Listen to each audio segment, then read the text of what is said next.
Resistance is futile. The Borg remain one of the most hostile threats we've seen in the Star Trek franchise, and they're definitely among the deadliest adversaries in science fiction history, period.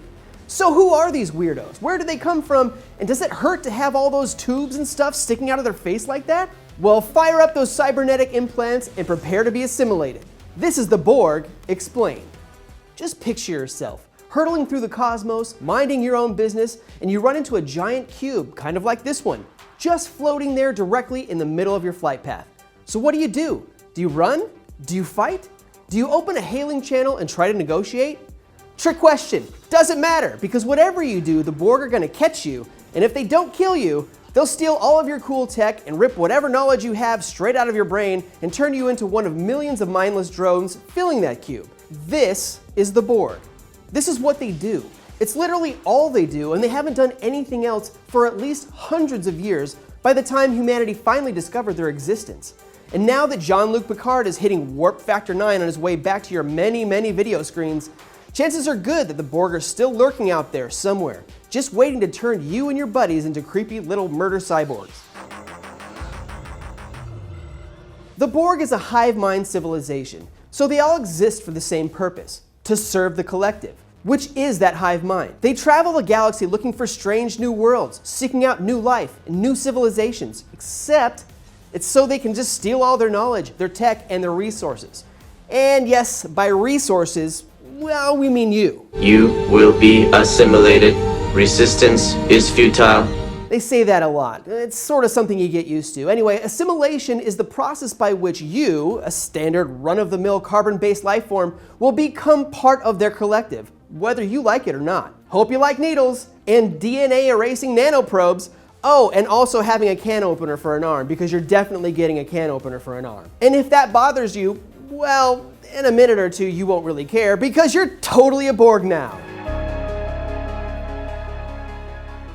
At one point, the Borg started out as organic life forms, not all that different from humans, except that they began acquiring knowledge and technology of any civilization they encountered that they felt might augment their own.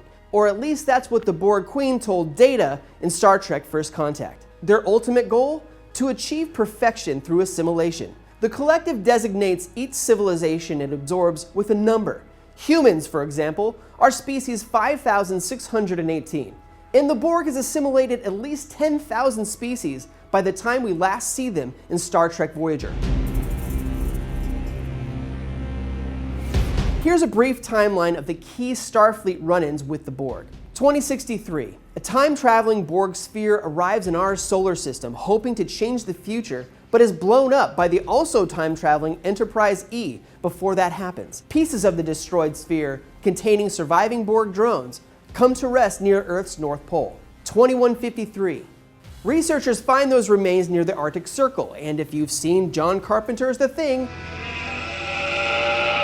yeah, pretty much the exact same thing happens here, but the Borg send a message back to the collective that will take 200 years to reach them, telling them that Earth is ripe for assimilation.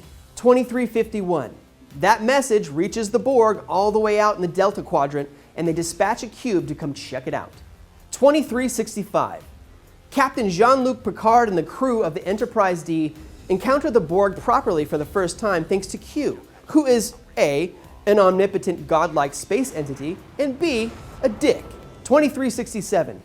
That cube the Borg dispatched to Earth shows up in Federation space and quickly assimilates an entire starship, multiple colonies, and one Jean-Luc Picard. 40 Starfleet ships fought the Borg at the Battle of Wolf 359, and all but one of them was destroyed. 2373. This is when all the weird time travel stuff happens. The Enterprise E stops the Borg from assimilating Earth, following the sphere back in time to 2063, causing a weird time loop that would have been perfect for Avengers Endgame. Time travel! What? This is also the year that the Borg declared war on species 8472, a move that almost resulted in the destruction of the entire collective. Now, the new Picard series takes place at the very end of the 24th century, and we don't know what the Borg has been up to since the last time we saw them. But what do you think? Are the Borg the deadliest enemy Starfleet has ever faced?